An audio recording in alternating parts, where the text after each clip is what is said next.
We have Trey Perkins on the phone right now with us.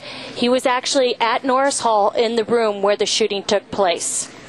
Trey, this is Chris Jansing at MSNBC. Can you tell us what happened?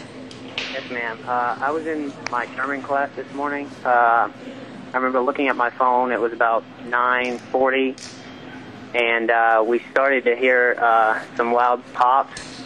But none of us really thought that it could have been gunshots because it wasn't really loud like that. And then a guy comes into the room.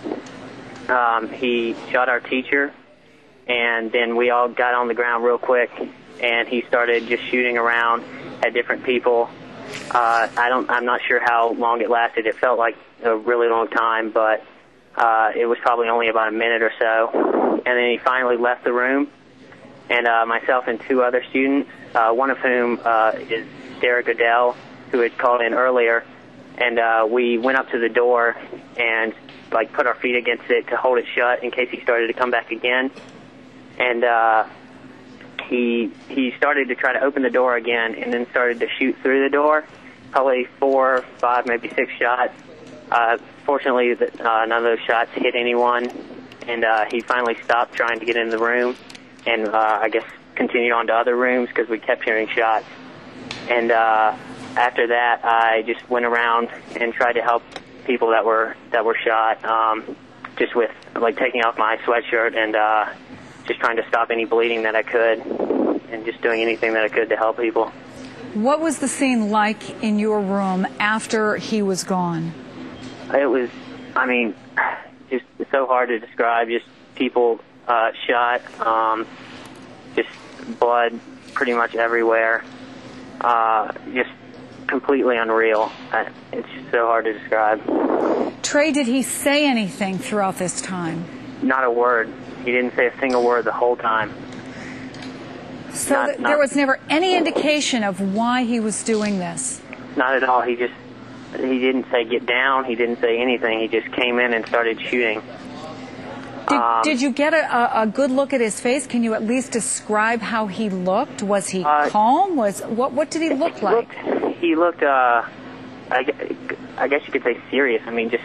He didn't look frightened at all. He didn't look angry. He just looked, just like a straight face.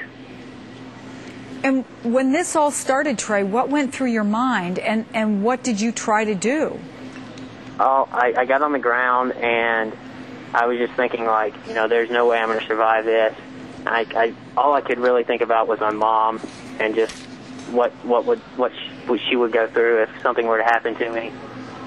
And then I eventually started thinking, is there anything I can do? But the angle he was at, there was no way I could get up and try to do anything because I was blocked in by a couple desks that were overturned. So people were throwing desks over and just trying to protect themselves? Yeah, just trying to get as much in between themselves and the shooter as they could. Well, Trey, have you had a chance to talk to your parents since then? Yes, I have contacted them, and they're on their way here right now to come see me. All right, Trey, thank God you're okay, and we're all so sorry for what has happened there, and good luck to you. Do you know what you're going to do?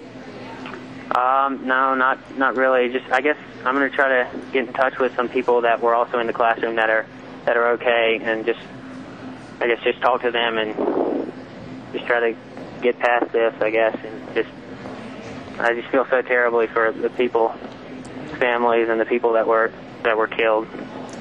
Well, Trey, good luck to you, and thank you so much for talking to us. Trey Perkins, who was in Norris Hall when all of this happened.